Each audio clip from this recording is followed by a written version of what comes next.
அத்தனை பேரும் அல்லும்படி 6 முதல் 60% வரை ஆடி தள்ளுபடியுடன் சூப்பர் சரவணா ஸ்டோர்ஸ், சென்னை, மதுரை, கோவை.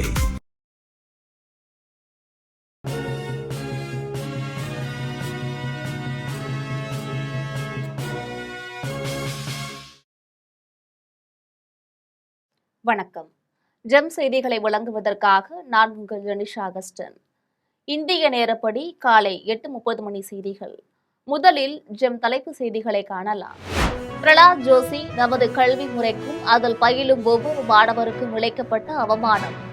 மக்களவை எதிர்க்கட்சித் தலைவர் ராகுல் காந்தி குற்றச்சாட்டு.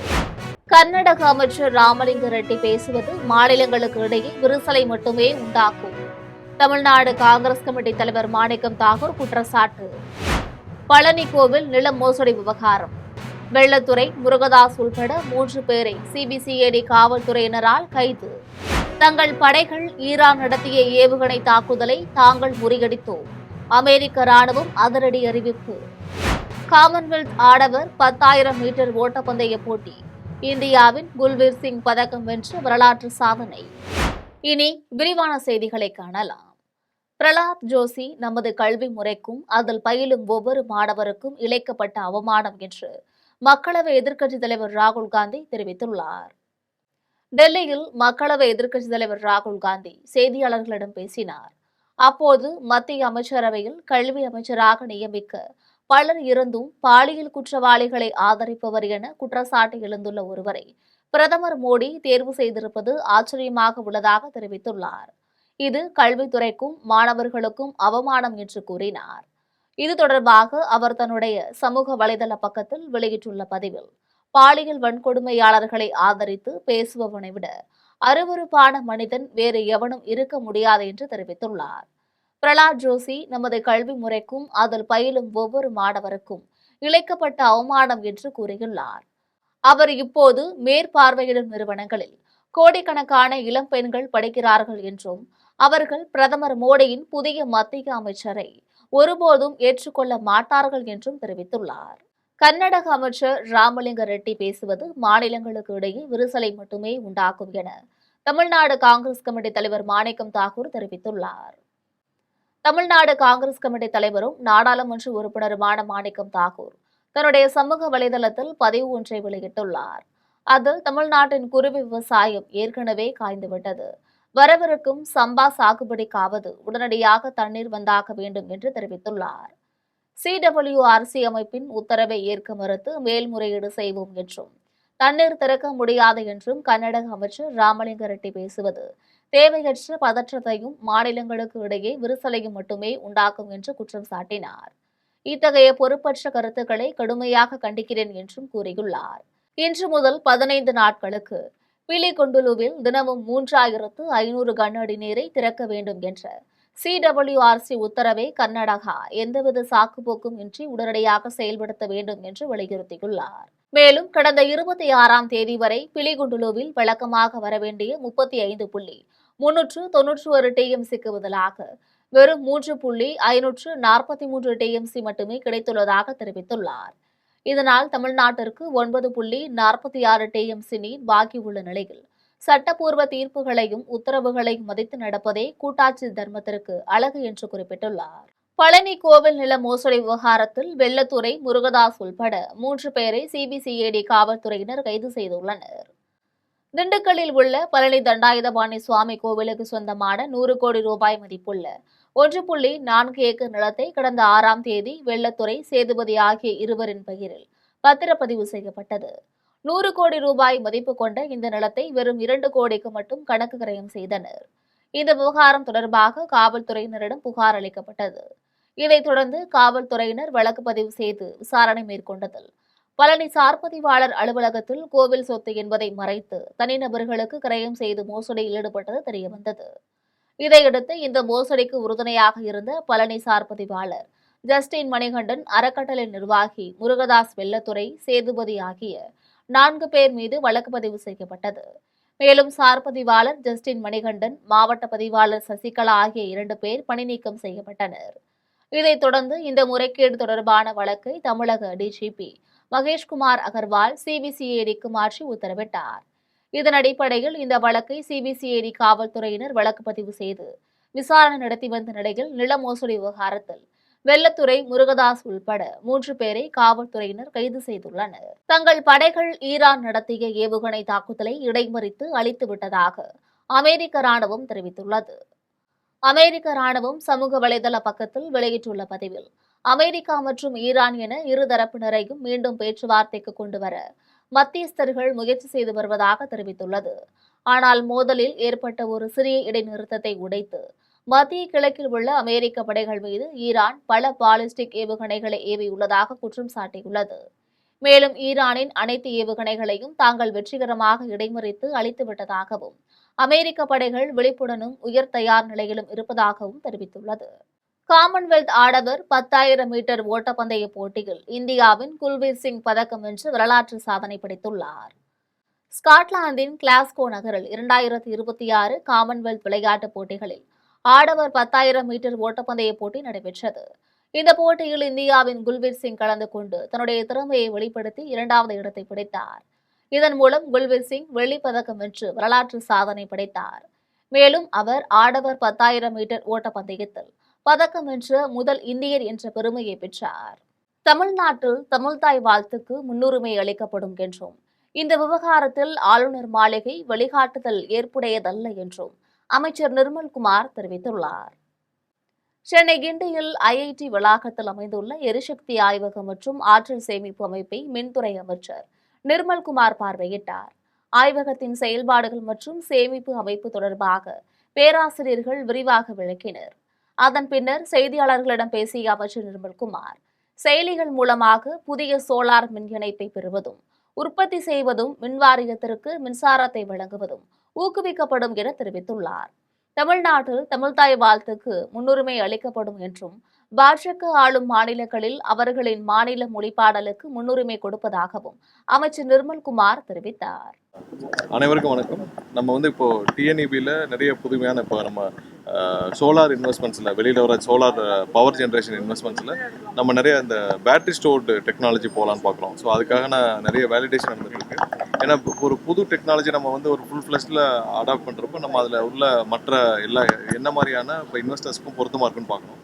ஸோ அதுக்காக தான் இன்றைக்கி ஐஐடிக்கு வந்தோம். ஸோ ஐஐடியில் இங்கே ஏற்கனவே பேட்டரி ஸ்டோரில் என்னென்ன மாதிரியான புது டெக்னாலஜி, ஏன்னா லித்தியம் பேட்டரிஸ் இருக்குது, வெனடியம் பேட்டரிஸ் இருக்குது, இப்போ சோடியமில் பேட்டரிஸ் எங்கே தயார் பண்ணிகிட்டு இருக்காங்க. ஸோ அது மாதிரி என்ன புதிய டெக்னாலஜிஸ் இருக்குது. அது இல்லாமல் நமக்கு ஒரு பெரிய பிரச்சனை என்ன வரும்னா ஒரு ரீசைக்ளிங் அடுத்து நம்ம ஒரு 5 வருஷம் கழிச்சு இப்போ பேட்டரி ஸ்டோரில் நம்ம பல மெகாவாட், பல ஆயிரம் மெகாவாட் இன்வெஸ்ட்மெண்ட்ஸ் வர்றப்போ நீங்கள் ஒரு 5-6 வருஷம் கழிச்சு ரீசைக்ளிங் ஒரு பெரிய வேலையாக இருக்கும். விருதுநகரில் 49 லட்சம் ரூபாய் மதிப்பீட்டில் அமைக்கப்பட்ட பாக்ஸ் கிரிக்கெட் அரங்கத்தில் அமைச்சர்கள் ஜெகதீஸ்வரியும் கீர்த்தனாவும் கிரிக்கெட் விளையாடினர். விருதுநகரில் 49 லட்சம் ரூபாய் மதிப்பீட்டில் கட்டப்பட்டுள்ள அதிநவீன பாக்ஸ் கிரிக்கெட் அரங்கத்தை சமூக நலத்துறை அமைச்சர் ஜெகதீஸ்வரி, தொழில்துறை அமைச்சர் கீர்த்தனா ஆகியோர் திறந்து வைத்தனர். மைதானத்தில் பயிற்சியில் ஈடுபட்டிருந்த கிரிக்கெட் வீரர்களுடன் அமைச்சர்களும் இணைந்து கிரிக்கெட் விளையாடினர். அமைச்சர் கீர்த்தனா பந்து வீச, அமைச்சர் ஜெகதீஸ்வரி பேட்டிங் செய்து வீரர்களை ஆச்சரியத்தில் ஆழ்த்தினர். இந்நிகழ்ச்சியில் மாவட்ட ஆட்சியர் சுகபுத்ரா, விருதுநகர் சட்டமன்ற உறுப்பினர் செல்வம், திருவில்லிபுத்தூர் சட்டமன்ற உறுப்பினர் கார்த்தி ஆகியோர் கலந்து கொண்டனர். காவிரி விவகாரத்தில் இதுவரை எந்த நடவடிக்கையும் எடுக்காத முதலமைச்சர் விஜய் பிரதமருக்கு கடிதம் எழுதிக் கொண்டே இருப்பதாக புதிய தமிழகம் கட்சி தலைவர் கிருஷ்ணசாமி வலியுறுத்தியுள்ளார். புதிய தமிழகம் கட்சி தலைவர் கிருஷ்ணசாமி சென்னை நுங்கம்பாக்கத்தில் செய்தியாளர்களிடம் பேசினார். அப்போது திமுக ஆட்சியில் இருந்தபோது ஸ்டாலின் கடிதம் எழுதிக் கொண்டே இருக்கிறார் என விமர்சித்த விஜய், இப்போது அவரும் கடிதம் எழுதிக் கொண்டேதான் இருக்கிறார் என தெரிவித்தார். மேகதாட்டு அணை கட்டுவதை தடுக்க அனைத்து கட்சிகளையும் அழைத்துக் கொண்டு சென்று பிரதமருக்கு அழுத்தம் கொடுத்தால்தான் தீர்வு காண முடியும் என தெரிவித்துள்ளார். குறிப்பாக ஜூன் மாதம் 12ஆம் தேதி ஆண்டுதோறும் துவங்கப்பட வேண்டிய குறுவை சாகுபடி இந்த ஆண்டு நடைபெறவில்லை. கடந்த ஒரு மாத காலமாக திருவாரூர், நாகை, தஞ்சை மாவட்டங்களுடைய பல பகுதிகளில் குடிக்கக்கூட தண்ணீர் இல்லாமல் குடிநீர் பஞ்சம் ஏற்பட்டு மக்கள் தினமும் தெருவுக்கு வந்து போராடக்கூடிய ஒரு சூழல் உருவாகியிருக்கிறது. கோவையில் தனியார் நிறுவனத்தில் 25 ஆண்டுகள் பணியாற்றிய 50 ஊழியர்களுக்கு தலா 30 லட்சம் ரூபாய் பரிசு வழங்கி சிறப்பித்துள்ளனர். கோவையை சேர்ந்த தனியார் நிறுவனத்தின் வளர்ச்சிக்காக நீண்ட காலமாக அர்ப்பணிப்புடன் பணியாற்றிய ஊழியர்களை கௌரவிக்கும் வகையில் பாராட்டு விழா நடைபெற்றது. இந்த விழாவில் லால்குடி சட்டமன்ற உறுப்பினர் லீமா ரோஸ், அவர் கணவர் சாண்டியாகோ மார்டின் ஆகியோர் கலந்து கொண்டு 25 ஆண்டுகள் பணியாற்றிய ஊழியர்களுக்கு நினைவு பரிசுகளும் 30 லட்சம் ரூபாய் பரிசு தொகையும் வழங்கி பாராட்டினர். வேலூர் மாவட்டம் குடியாத்தம் வட்ட அளவிலான தடகள போட்டிகள் தொடக்க விழாவில் மாவட்ட கல்வி அலுவலர் பங்கேற்றார். குடியாத்தம் வட்ட அளவிலான தடகள போட்டிகள் விளையாட்டரங்கில் தொடங்கியது. வரும் 31ஆம் தேதி வரை இப்போட்டிகள் நடைபெறும். நிகழ்ச்சியில் திருவள்ளுவர் மேல்நிலைப்பள்ளி தலைமை ஆசிரியர் பழனி வரவேற்புரை நிகழ்த்தினார். KMG கல்வி நிறுவனங்களின் செயலர் ராஜேந்திரன் முன்னிலை வகித்தார். இதில் நகரமன்ற தலைவர் சவுந்தரராஜன், ஊராட்சி ஒன்றிய தலைவர் சத்தியானந்தம், மாவட்ட கல்வி அலுவலர் கேசவன், மாவட்ட உடற்கல்வி ஆய்வாளர் சரஸ்வதி ஆகியோர் தேசிய கொடி, ஒலிம்பிக் கொடி மற்றும் பள்ளி கொடிகளை ஏற்றி வைத்தனர். ஒலிம்பிக் சுடரை மாணவர்கள் ஏந்தி வர கல்லூரி தலைவர் KMG சுந்தரவதனம் பெற்று ஒலிம்பிக் சுடரை ஏற்றி வைத்தார். இதில் சட்டப்பேரவை உறுப்பினர் சிந்து அழகப்பன் போட்டிகளை தொடங்கி வைத்தார். போட்டிகளுக்கான ஏற்பாடுகளை திருவள்ளுவர் மேல்நிலைப்பள்ளி உடற்கல்வி ஆசிரியர் கேசவன், உடற்கல்வி இயக்குநர் சிவராமகிருஷ்ணன் உள்ளிட்டோர் செய்திருந்தனர். போதைப் பொருளின் தீய விளைவுகள் குறித்து விழிப்புணர்வை ஏற்படுத்தும் வகையில் காரைக்காலில் தேசிய சேவை திட்டம் சார்பில் மாவட்ட அளவிலான பல்வேறு போட்டிகள் நடைபெற்றது. போதைப் பொருள் இல்லாத இந்தியாவை உருவாக்கும் நோக்கில் இந்திய அரசின் இளைஞர் விவகாரங்கள் மற்றும் விளையாட்டு அமைச்சகத்தின் கீழ் செயல்படும் மை பாரத் மற்றும் தேசிய சேவை திட்டம் சார்பில் நசா முக்தியுவா விக்சித் பாரத்தின் மாவட்ட அளவிலான போட்டிகள் காரைக்காலில் செயல்படும் பெருந்தலைவர் காமராஜர் கல்வியியல் கல்லூரி அரங்கத்தில் நடைபெற்றது. மாவட்ட இளையோர் அலுவலர் முனைவர் எம் ராமச்சந்திரன் மேற்பார்வையில் நடைபெற்ற போட்டியில் காரைக்கால் மாவட்டத்தை சேர்ந்த பல்வேறு பள்ளிகள், கல்லூரிகள் மற்றும் இளைஞர் அமைப்புகளை சேர்ந்த மாணவ மாணவிகள் மற்றும் இளைஞர்கள் ஆர்வமுடன் கலந்து கொண்டனர். போதைப் பொருளின் தீய விளைவுகள் குறித்து விழிப்புணர்வுகளை ஏற்படுத்தும் வகையில் நடைபெற்ற இந்த விழாவில் பேச்சுப் போட்டி, கவிதை போட்டி, ஓவியப் போட்டி, சுலோக போட்டி, குழு நடன போட்டி, தெரு நாடக போட்டி, ரீல் உருவாக்கும் போட்டி உள்ளிட்ட பல்வேறு பிரிவுகளில் போட்டிகள் நடத்தப்பட்டன. ஒவ்வொரு போட்டிக்கும் தனித்தனியாக நடுவர்கள் நியமனம் செய்யப்பட்டு போட்டியாளர்களின் திறமை, படைப்பாற்றல் மற்றும் போதை ஒழிப்பு குறித்து விழிப்புணர்வு கருத்துக்களை அடிப்படையாக கொண்டு மதிப்பீடு செய்யப்பட்டது.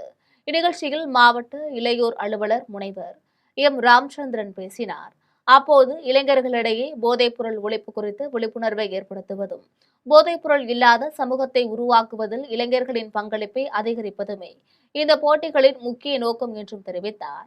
மேலும் மாவட்ட அளவில் வெற்றி பெறும் போட்டியாளர்கள் மாநில அளவிலான போட்டிகளில் பங்கேற்க தேர்வு செய்யப்படுவார்கள் என்றும், இளைஞர்கள் சமூக நலன் சார்ந்த விழிப்புணர்வு நடவடிக்கைகளில் தொடர்ந்து பங்கேற்க வேண்டும் என்றும் முனைவர் எம் ராமச்சந்திரன் தெரிவித்துள்ளார். பெரம்பலூர் அருகே உள்ள செஞ்சேரி கிராமத்தில் நடைபெற்ற மீன்பிடி திருவிழாவில் 1000க்கும் மேற்பட்டவர்கள் ஏராளமான மீன்களை பிடித்து சென்றனர். பெரம்பலூர் அடுத்த செஞ்சேரி கிராமத்தில் 25 ஏக்கருக்கும் மேல் பரப்பளவு உள்ள பெரிய ஏரியில் தண்ணீர் வற்றியதால் குறைந்த அளவில் மட்டுமே தண்ணீர் தேங்கியுள்ளது. ஆண்டுதோறும் இந்த பெரிய ஏரியில் மீன்பிடி திருவிழா நடைபெறுவது வழக்கம். அந்த வகையில் இந்த ஆண்டு மீன்பிடி திருவிழா நடைபெறவுள்ளதாக சுற்றுவட்டார கிராமங்களைச் சேர்ந்த இளைஞர்களுக்கும் பொதுமக்களுக்கும் அழைப்பு விடுக்கப்பட்டிருந்தது. அந்த வகையில் செஞ்சேரி மட்டுமின்றி ஆலம்பாடி, குரும்பலூர் பாளையம், பெரம்பலூர், அரணாரை, அம்மாபாளையம், கோனேரிபாளையம் மற்றும் சொக்கநாதபுரம் உள்ளிட்ட ஏராளமான கிராமங்களிலிருந்து 1000க்கும் மேற்பட்ட இளைஞர்கள், பெண்கள், சிறுவர்கள் என மீன்களை பிடித்து சென்றனர். மீன்பிடி வலைகள், ஊத்தா மற்றும் கொசு வலைகளை கொண்டு மீன்பிடித்த நிலையில் கட்லா, ஜிலேபி, கெண்டை கிழத்தி மற்றும் மீசை கிழத்தி எனப்படும் தேளி வகை மீன்கள் ஏராளமாக கிடைத்தது. 50 கிராமிலிருந்து சுமார் 10 கிலோவிற்கு மேலாக எடை கொண்ட மீன்களை பொதுமக்கள் மகிழ்ச்சியுடன் பிடித்து சென்றனர். கோவை மலுமிச்சம்பட்டியில் கண்காணிப்பு கேமரா உள்ளிட்ட நவீன வசதிகளுடன் கூடிய பேருந்து நிறுத்தம் திறக்கப்பட்டுள்ளது. சார் கேசஸ் எனப்படும் சார்பில் அமைக்கப்பட்ட இந்த பேருந்து நிறுத்தத்தின் திறப்பு விழாவிற்கு முருகேசன் தலைமை வகித்தார். கருமத்தம்பட்டி காவல் துணை கண்காணிப்பாளர் கரிகால் பாரி பேருந்து நிறுத்தத்தை திறந்து வைத்தார். செட்டிப்பாளையம் காவல் ஆய்வாளர் செல்வராகவன், சார் கேசஸ் நிறுவனத்தின் இணை நிர்வாக இயக்குநர் பாலா ஆதித் உள்ளிட்டோர் கலந்து கொண்டனர். திருவண்ணாமலை மாவட்டம் சென்ன சமுத்திரத்தில் கட்டி முடித்து 2 ஆண்டுகள் ஆகியும் திறக்கப்படாத சத்துணவு கூடத்தை திறக்க வேண்டும் என்று பொதுமக்கள் கோரிக்கை விடுத்துள்ளனர். செங்கம் அடுத்த சென்ன சமுத்திரத்தில் உள்ள அரசு உயர்நிலைப் பள்ளியில் 300க்கும் மேற்பட்ட மாணவர்கள் பயின்று வருகிறார்கள். இங்கு 8 லட்சம் ரூபாய் மதிப்பீட்டில் சத்துணவு கூடம் கட்டி முடித்து 2 ஆண்டுகள் ஆகியும் இதுவரை பயன்பாட்டிற்கு கொண்டு வரவில்லை. அதே ஊரில் உள்ள தொடக்கப் பள்ளியிலிருந்து மதிய உணவு சமைத்து உயர்நிலைப் பள்ளியில் உள்ள மாணவர்களுக்கு இருசக்கர வாகனத்தில் கொண்டு வந்து உணவுகளை வழங்கி வருகின்றனர். இதனால் கட்டி முடிக்கப்பட்ட சத்துணவு கூடத்தை உடனடியாக பயன்பாட்டிற்கு கொண்டு வர வேண்டும் என்று பொதுமக்கள் கோரிக்கை விடுத்து வருகின்றனர். அருப்புக்கோட்டை அரசு மருத்துவமனையில் 6 தளங்களுடன் புதிய கட்டடம் திறக்கப்பட்டும் அதன் ஒரு தளமே பயன்பாட்டில் உள்ளதால் மீதமுள்ள 5 தளங்களையும் பயன்பாட்டிற்கு கொண்டு வர வேண்டும் என்று பொதுமக்கள் கோரிக்கை விடுத்துள்ளனர்.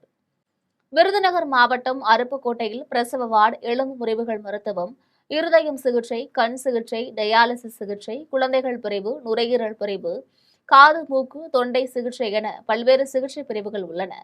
இந்த மருத்துவமனைகள் 34 கோடி ரூபாய் மதிப்பில் 6 தளங்களுடன் கூடிய புதிய கட்டடம் கட்டப்பட்டது. இந்த கட்டடம் பிப்ரவரி மாதம் திறக்கப்பட்டது. இதில் அவசர வழி முறையாக ஏற்படுத்தவில்லை என கூறி பொதுப்பணித்துறை டிடிசிபி அனுமதி மறுக்கப்பட்டுள்ளது. இதனால் இந்த புதிய கட்டடத்தின் தரைதளம் மட்டுமே செயல்பட்டு வருகிறது. புதிய கட்டடம் முழுவதும் செயல்பாட்டிற்கு வராததால் 200 படுக்கை வசதிகள் செயல்படுத்த முடியாமல் உள்ளது. இங்கு தோல் சிகிச்சை, ஸ்கேன் மருத்துவர் போன்ற மருத்துவர்கள் இல்லாத நிலை உள்ளது. அரியலூர் மாவட்டம் பொன்பரப்பி கூட்டுறவு தொடக்க வேளாண்மை கடன் சங்கத்தில் கடன்களை தள்ளுபடி செய்ய கோரி உழவர்கள் மனு அளித்தனர். செந்துறை அருகே உள்ள பொன்பரப்பி கூட்டுறவு தொடக்க வேளாண்மை கடன் சங்கத்தில் விவசாயிகள் தங்களது மனுக்களை வழங்கினர். தாவேக தேர்தல் அறிக்கையில் உறுதியளித்தபடி பயிர்க்கடன்களை முழுமையாக தள்ளுபடி செய்ய வேண்டும் என்று வலியுறுத்தினர். ஆத்தூர் அருகே புதுவித நோய் பரவுவதாகவும் மொட்டை அடித்தால் அந்த நோய் பரவாது என்றும் மொட்டை அடித்தால் ரூபாய் 15,000 தருவதாக செல்போனில் தெரிவித்துள்ள நபரின் பேச்சை கேட்டு 3 பெண்கள் மொட்டையடித்துக் கொண்டு ஏதும் கிடைக்காததால் ஏமாற்றமடைந்தனர். சேலம் மாவட்டம் ஆத்தூர் அடுத்த புது கொத்தாம்பாடி கிராமத்தை சேர்ந்த 30 வயது மதிக்கத்தக்க பெண்ணுக்கு மொபைல் போனில் தொடர்பு கொண்ட நபர் ஒருத்தர் தாலுகா அலுவலகத்திலிருந்து பேசுவதாகவும் கொரோனா போன்று புதுவிதமான நோய் பரவி வருவதாகவும் இந்த நோய் தலைமுடி வழியாக பரவுவதால் வெளிநாடுகளில் மொட்டை அடித்துக் கொண்டு நோயிலிருந்து தப்பித்துள்ளனர் என்றும் மொட்டை அடித்தால் பெண்களுக்கு ஊக்கத்தொகையாக ரூபாய் 15,000 வழங்கப்படும் எனவும் ஆண்களுக்கு ரூபாய் 6,000 ரூபாய் வழங்கப்படும் எனவும் தெரிவித்துள்ளார். மேலும் பெண்களுக்கு நம்பிக்கை ஏற்படும் வகையில் ஏற்கனவே இதுபோன்று மொட்டை அடித்து பணம் பெற்றதாக சிலரின் போட்டோக்களை அனுப்பியுள்ளார். இதனைத் தொடர்ந்து செல்போனில் பேசிய மர்ம ஆசாமியின் பேச்சை நம்பி அதே பகுதியை சேர்ந்த காவேரி, ராமாயி, சித்ரா ஆகியோர் மொட்டையடித்துக் கொண்டனர். மேலும் சிலர் மொட்டையடிக்க தயாராக இருந்த நிலையில் பணம் தருவதாக கூறிய நபரை மொட்டையடித்தவர்கள் தொடர்பு கொண்டபோது அவரது செல்போன் சுவிட்ச் ஆஃப் செய்யப்பட்டதால் ஏமாந்து மொட்டையடித்த 3 பெண்கள் அதிர்ச்சியடைந்தனர். மற்றவர்கள் மொட்டையடிக்காமல் சுதாகரித்துக் கொண்டனர். செய்தியாளர்கள் மீது தாக்குதல் நடத்திய தாவேக சோளிங்கர் சட்டமன்ற உறுப்பினர் கபில் மீது நடவடிக்கை எடுக்க கோரி அனைத்து பத்திரிகையாளர்கள் ஒன்றிணைந்து ஆர்ப்பாட்டத்தில் ஈடுபட்டனர். ராணிப்பேட்டை மாவட்டம் சோளிங்கர் தாவேக சட்டமன்ற உறுப்பினர் கபில், அவருடைய சகோதரர் தனஞ்செழியன், மேலும் சிலர் சேர்ந்து சிவா என்ற இளைஞரை தாக்கியுள்ளனர். இதுகுறித்து செய்தி சேகரித்த செய்தியாளர்கள் மீது தாக்குதல் நடத்தியதுடன் பதிவான வீடியோ காட்சிகளை அளித்து செல்போன்களையும் உடைத்துள்ளனர். நிலையில் தாக்குதல் நடத்திய தாவேக சோளிங்கர் சட்டமன்ற உறுப்பினர் கபில், அவரது சகோதரர் ஆகியோர் மீது சட்டப்படி நடவடிக்கை எடுக்க கோரி ராணிப்பேட்டை மாவட்ட காவல் கண்காணிப்பாளர் சிபினிடம் பத்திரிகையாளர்கள் புகார் அளித்தனர். இதனையடுத்து ராணிப்பேட்டையில் அனைத்து பத்திரிகையாளர்கள் தமிழ்மணி தலைமையில் ஆர்ப்பாட்டத்தில் ஈடுபட்டனர். அரியலூர் மாவட்டம் செந்துறை அருகே சிறுகளத்தூரில் உள்ள டாஸ்மாக் மதுக்கடையை அகற்றக் கோரி அப்பகுதி பெண்கள் போராட்டத்தில் ஈடுபட்டனர். சிறுகளத்தூர் பெரியாக்குறிச்சி சாலையில் அமைந்துள்ள மதுக்கடை பொதுமக்களுக்கும் முந்திரி விவசாயிகளுக்கும் இடையூறாக உள்ளது.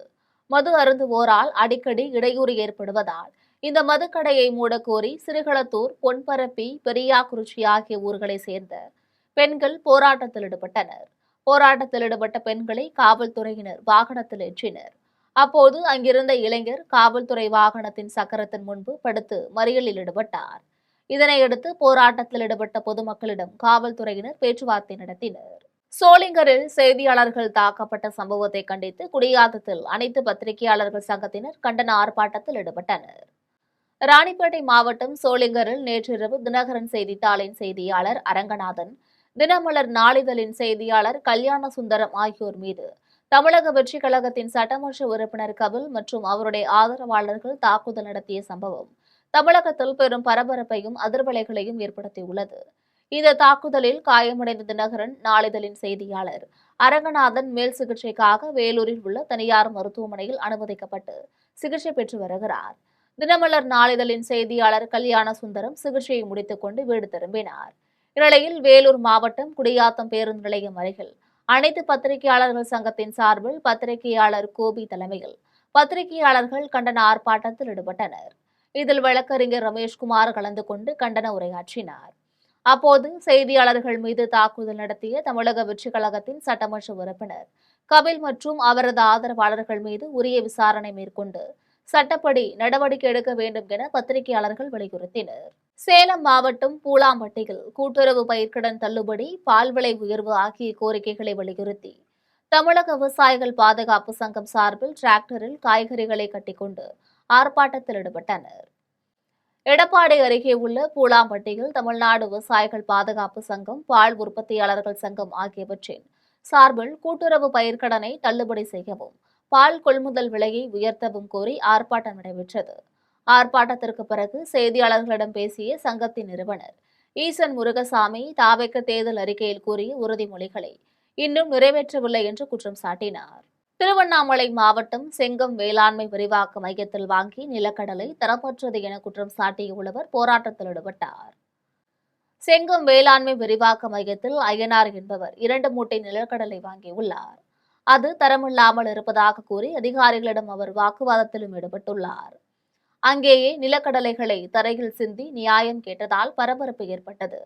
தரமற்ற விதைகள் வழங்கப்பட்டது குறித்து விசாரித்து மாவட்ட நிர்வாகம் உரிய நடவடிக்கை எடுக்க வேண்டும் என விவசாயிகள் கோரிக்கை விடுத்துள்ளனர். விருதுநகர் மாவட்டம் சிவகாசி அருகே சுக்கிரவார்பட்டியில் தனியார் பேப்பர் மில்லில் பயங்கர தீ விபத்து ஏற்பட்ட நிலையில் கடுமையாக போராடி தீயை கட்டுக்குள் கொண்டு வந்தனர். சிவகாசி சுக்கிரவார்பட்டி ஸ்ரீபதி பேப்பர் ஆலை வளாகத்தில் மறுசுழற்சிக்காக குவித்து வைக்கப்பட்டிருந்த பழைய தாள்களில் தீப்பிடித்தது. தீ மளமளவென பரவி கரும்புகை மூண்டதால் அப்பகுதி முழுவதும் பரபரப்பு நிலவியது. தகவல் அறிந்த தீயணைப்பு மற்றும் மீட்பு படையினர் விரைந்து சென்று பல மணி நேரம் போராடி தீயை கட்டுக்குள் கொண்டு வந்தனர். இது தொடர்பாக காவல்துறையினர் வழக்கு பதிந்து விசாரித்து வருகின்றனர். சேலம் மாவட்டம் மகுடஞ்சாவடி அருகே 15 வயது சிறுமியை கர்ப்பமாக்கிய இளைஞரை போக்சோவில் கைது செய்து சேலம் மத்திய சிறையில் அடைத்துள்ளனர். மகுடஞ்சாவடியை சேர்ந்த 15 வயது சிறுமி 11ஆம் வகுப்பு படித்து வருகிறார். கடந்த ஆண்டு சிறுமி வீட்டில் தனியாக இருந்தபோது அவரது உறவினரான மோகன் செல்போன் சார்ஜர் கேட்டு வீட்டிற்குள் நுழைந்துள்ளார். அப்போது சிறுமியை மிரட்டி பாலியல் பலாத்காரம் செய்ததுடன் இது குறித்து யாரிடமும் சொல்லக்கூடாது என்றும் கூறி மிரட்டியுள்ளார். இதனால் அச்சமடைந்த சிறுமி இதை வெளியில் கூறாமல் இருந்துள்ளார். இந்நிலையில் கடந்த சில நாட்களாக வயிற்று வலி ஏற்பட்டதால் சிறுமியை அவரது தாய் சேலம் அரசு மருத்துவமனைக்கு அழைத்து சென்று பரிசோதனை செய்தார். அப்போது சிறுமி 9 மாத கர்ப்பமாக இருப்பது தெரியவந்தது. இதையடுத்து சிறுமியின் தாய் அளித்த புகாரில் சங்ககிரி அனைத்து மகளிர் காவல் நிலையத்தில் போக்சோ வழக்கு பதிந்து மோகனை கைது செய்து சேலம் மத்திய சிறையில் அடைத்தனர். புதுக்கோட்டை மாவட்டம் கந்தர்வக்கோட்டை அருகே புதுநகரில் சூறைக்காற்றுடன் மழை பெய்ததில் 20 ஏக்கர் பரப்பில் பயிரிடப்பட்டிருந்த வாழைகள் முறிந்தும் சாய்ந்தும் சேதமடைந்துள்ளது. கந்தர்வக்கோட்டை அருகே புதுநகரில் உழவர்கள் 40 ஏக்கர் பரப்பளவில் வாழை பயிரிட்டு வந்துள்ளனர். இந்நிலையில் திங்களன்று சூறைக்காற்றுடன் மழை பெய்ததில் 20 ஏக்கர் பரப்பளவில் பயிரிட்டிருந்த வாழைகள் வேரோடு சாய்ந்தும் முறிந்தும் சேதமடைந்துள்ளது. வங்கிகளில் கடன் வாங்கி பயிரிட்ட வாழை முழுவதும் சேதமடைந்துள்ளதால் உரிய இழப்பீடு வழங்க வேண்டும் என்று உழவர்கள் கோரிக்கை விடுத்துள்ளனர். ஓமலூர் அடுத்த நடுப்பட்டி கோம்பையில் அமைந்துள்ள ஸ்ரீ சக்தி மாரியம்மன் ஸ்ரீ சக்தி விநாயகர் திருக்கோவிலில் 108 சுமங்கலிகள் பங்கேற்ற திருவிளக்கு பூஜை வெகு விமரிசையாக நடைபெற்றது. சேலம் மாவட்டம் ஓமலூர் அடுத்த நடுப்பட்டி கோம்பையில் அமைந்துள்ள ஸ்ரீ ஒண்டி வீர முனியப்பன் திருக்கோவில் வளாகத்தில் அருள்பாலிக்கும் ஸ்ரீ சக்தி மாரியம்மன் ஸ்ரீ சக்தி விநாயகருக்கு 108 சுமங்கலிகள் பங்கேற்ற திருவிளக்கு பூஜை சிறப்பாக நடைபெற்றது. முன்னதாக அம்மனுக்கும் விநாயக பெருமானுக்கும் அபிஷேகம் செய்யப்பட்டு வண்ண மலர்களாலும் பட்டாடைகளாலும் அலங்கரிக்கப்பட்டு மகா தீபாராதனை நடைபெற்றது. அதனைத் தொடர்ந்து வேத மந்திரங்கள் முழங்க 108 சுமங்கலி பெண்கள் பங்கேற்ற திருவிளக்கு பூஜை பக்தி பரவசத்துடன் நடைபெற்றது. பூஜையில் கலந்து கொண்ட அனைத்து சுமங்கலி பெண்களுக்கும் மஞ்சள், குங்குமம், தாலிக்கயிறு மற்றும் வளையல்களுடன் பிரசாதம் வழங்கப்பட்டது. மேலும் விழாவில் பங்கேற்ற பக்தர்கள் அனைவருக்கும் சிறப்பு அன்னதானம் வழங்கப்பட்டது. விழாவில் ஏராளமான பக்தர்கள் மற்றும் பொதுமக்கள் கலந்து கொண்டு ஸ்ரீ சக்தி மாரியம்மன் மற்றும் ஸ்ரீ சக்தி விநாயக பெருமானை வழிபட்டனர். மீண்டும் ஜெம் தலைப்பு செய்திகள். பிரலாத் ஜோஷி நமது கல்வி முறைக்கும் அதில் பயிலும் ஒவ்வொரு மாணவருக்கும் இழைக்கப்பட்ட அவமானம். மக்களவை எதிர்க்கட்சித் தலைவர் ராகுல் காந்தி குற்றச்சாட்டு. கர்நாடக அமைச்சர் ராமலிங்க ரெட்டி பேசுவது மாநிலங்களுக்கு இடையே விரிசலை மட்டுமே உண்டாக்கும். தமிழ்நாடு காங்கிரஸ் கமிட்டி தலைவர் மாணிக்கம் தாகூர் குற்றச்சாட்டு. பழனி கோவில் நில மோசடி விவகாரம். வெள்ளத்துறை, முருகதாஸ் உள்பட 3 பேரை சிபிசிஐடி காவல்துறையினரால் கைது. தங்கள் படைகள் ஈரான் நடத்திய ஏவுகணை தாக்குதலை தாங்கள் முறியடித்தோம். அமெரிக்க ராணுவம் அதிரடி அறிவிப்பு. காமன்வெல்த் ஆடவர் 10,000 மீட்டர் ஓட்டப்பந்தய போட்டி. இந்தியாவின் குல்வீர் சிங் பதக்கம் வென்ற வரலாற்று சாதனை. இத்துடன் ஜெம் செய்திகள் நிறைவடைகின்றன. மீண்டும் ஜெம் செய்திகள் மதியம் 1:30 மணிக்கு. உடனுக்குடன் செய்திகளை காண gemlive.tv என்ற இணையதளத்தில் இணைந்திருங்கள். நன்றி, வணக்கம்.